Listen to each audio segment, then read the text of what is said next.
আজকের গল্প আয়না, কলমে রোহিত দাস। বৃষ্টি পড়ছিল চরম। তারপর তখন আবার রাত। বান্ধবী ঋতুর বাড়ি থেকে ফেরার পথে আটকে পড়ি আমরা। ঘন জঙ্গল আর ঘন কালো রাত্রের মাঝে চারিদিক ডুবে গেছে। বৃষ্টিও পড়ছিল প্রবল বেগে। এমতো অবস্থায় গাড়ি দাঁড় করিয়ে আমরা কোথাও থাকবো ভেবে না পেয়ে এগিয়ে চলেছি বাড়ির দিকে।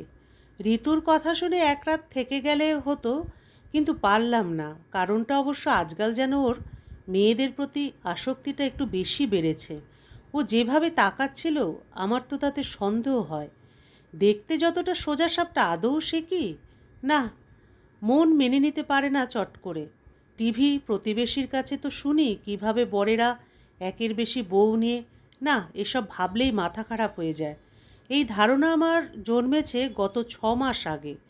সব ঠিক ছিল, কিন্তু শার্টে লিপস্টিকের দাগ বেশ কয়েকদিন ধরে দেখার পর আর কাজের মেয়ের সাথে কথায় আমাকে এসব এসব কথা ভাবতে কখন যে হারিয়ে গেছি জানি না। হুঁশ ফিরতেই দেখি আমরা একটা পুরনো বাড়ির বাইরে এসে দাঁড়িয়েছি।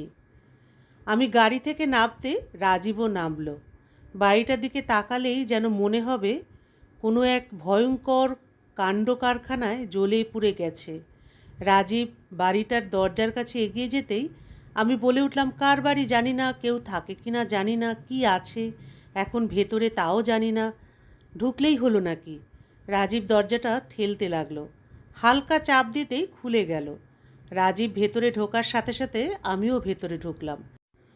মোবাইলে টর্চ জেলে এদিকে ওদিকে দেখার চেষ্টা করলাম। কোনো কিছুই দেখা যাচ্ছে না। আমার কাঁধের ব্যাগে একটা বড় টর্চ ছিল, সেটা বের করে জ্বালিয়ে এদিক ওদিক দেখতে থাকলাম। সামনের জায়গাটা বিশাল, মেঝেতে এদিকে ওদিকে ছড়িয়ে ছিটিয়ে ধুলো পড়ে আছে। সামনের দিকে চলে গেছে দোতলার সিঁড়ি, বারান্দায় একটা আয়না আর পাশেই একটা টেবিল। এতক্ষণে ভয় কাটিয়ে বললাম, বাহ চমৎকার, বেশ ভালোই হলো ভেতরে এলাম। এখানে বসে রাতটা পার হয়ে যাবে, কাল সকালে বাড়ির জন্য রওনা দেওয়া যাবে। রাজীব গাড়িটা বাড়ির ভেতরে নিয়ে চলে এলো আর একটা পুরনো কাপড় দিয়ে বেশ কিছুটা জায়গা ঝেড়ে ঝুড়ে বসার মতো উপযোগী করে তুলল। গাড়ির সিটের নিচ থেকে 1.5 হাত লম্বা একটা ট্রিপল বার করে সেটা মেঝেতে পেতে নিজে বসে আমায় বলল, কি বসবে না? আমিও গিয়ে বসে পড়লাম। রাজীব রুমাল দিয়ে মাথা মুছতে লাগলো। জামা কাপড় একেবারে প্রায় ভিজে গেছে, কি আর করব, এখানে শুকনো জামা কাপড় পাওয়া যাবে না। সেগুলো পরেই বসে থাকলাম। রাজীব জামাটা খুলে খালি গেঞ্জি পরে বসে আছে। ইতিমধ্যে ঝড়ের আর জলের বেগ আরও বেড়েছে। দরজা দিয়ে জলের ছিটে ক্রমশ ভেতরে আসছে। হাড় কাঁপানো ঠান্ডা হাওয়া শরীরের প্রত্যেকটা হাড়কে নাড়িয়ে দিচ্ছে। রাজীব আমার কোলে মাথা রেখে শুয়ে পড়ল। ও ভীষণ ঘুম কাতুরে। 10 মিনিটের মধ্যেই দেখি ঘুমিয়ে পড়েছে, কিন্তু আমার ঘুম এলো না। দু চোখ যেন অজানা ভয়ে বন্ধ হতে চাইছিল না। যত সময় কাটতে লাগলো ঝিঁঝি পোকার ডাক আর ঠান্ডা কনকনে হাওয়ায় পরিবেশটা ভীষণ ভয়ঙ্কর হতে থাকলো। গাড়ির হেডলাইটের আলোয় একমাত্র সম্বল, তাও কিছুটা জায়গায় আলো করে রেখেছে। বাকি চারপাশ ভীষণ অন্ধকার। হঠাৎ একদমকা হাওয়ায় দরজাটা বিকট আওয়াজ করে একবার খুলে গিয়ে আবার কিছুটা বন্ধ হয়ে গেল। আমি বসে থাকতে পারছিলাম না। কোল থেকে রাজীবের মাথাটা নামিয়ে উঠে পড়লাম। মোবাইলের লাইট আর টর্চ লাইট নিয়ে এদিক ওদিকটা একটু ঘুরে দেখব ভাবলাম। বারান্দায় আসবাবপত্র কিছুই নেই, শুধু আয়না আর টেবিলটা। আমি আস্তে আস্তে সেই দিকে এগিয়ে গেলাম। আয়নাটা বেশ পুরনো, ধুলো জমেছে অনেক, তবে দেখে বোঝা যায় এটা বেশ সুন্দর দেখতে। টেবিলটা মোটা মেহগনি কাঠের। আয়নাটা খুব লম্বা নয়, আমার হাঁটু পর্যন্ত দেখা যাচ্ছে। হাত দিয়ে আয়নাটার ধুলোগুলো একটু পরিষ্কার করলাম। এবার আয়নাটার দিকে তাকাতেই আমি অবাক হয়ে গেলাম। আয়নাটায় আমায় দেখা যাচ্ছে না, দেখাচ্ছে অন্য কিছু। আমি যা দেখলাম তার বর্ণনা নিজের মুখে কতটা ঠিক করে দিতে পারবো জানি না। হতবুদ্ধি সম্পূর্ণ আমি দাঁড়িয়ে দাঁড়িয়ে পুরোটা শুধুই দেখেই গেলাম। দেখলাম একটা সাধারণ মধ্যবিত্ত বাড়ি, যেখানে থাকেন এক ভদ্রলোক, তার স্ত্রী ও তার ছেলে। বেশ ভালোই চলছিল তাদের সংসার, কিন্তু তাদের সাংসারিক জীবনে যেন শনির দৃষ্টি হঠাৎই পড়ে গেল। ঘটনাটা যেন একটু তাড়াতাড়ি ঘটে যাচ্ছিল, কোনো মোড় ঘোরানোর চেষ্টায়। একদিন হঠাৎ ছেলেকে স্কুল থেকে আনার সময় স্ত্রীটি দেখল তার স্বামী একটা বছর 30-এর নারীর সাথে হেসে হেসে কথা বলছে। সে ভাবল তার স্বামী দিনমজুরের কাজ করে, এখানে কি করছে। এইভাবে সপ্তাহ দুয়েক ধরে মাঝে মধ্যে সে দেখতে পেত তার স্বামীকে সেই জায়গায় সেই মহিলাটির সাথে।